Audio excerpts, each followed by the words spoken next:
I'll show you how to clean extremely dirty money. This stuff's not even coming apart, it's so stuck. We'll drop it into some white vinegar. We'll just let it soak.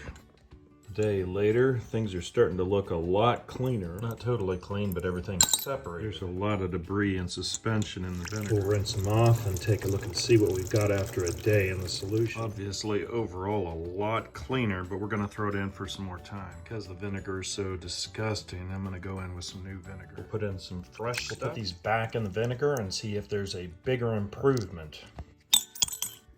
I don't think there needs to be a bigger improvement. It's the next day, we'll see if it's any cleaner. The first day is where the major work was done. Gotta say, a lot cleaner. I'm wondering if there's a little copper coming through on this one where it ate through the top surface. When I scrub everything with some Scotch-Brite, all the copper stuff comes off, so it must have come from another coin. On some of the other coins, there is a little bit of residue still on there.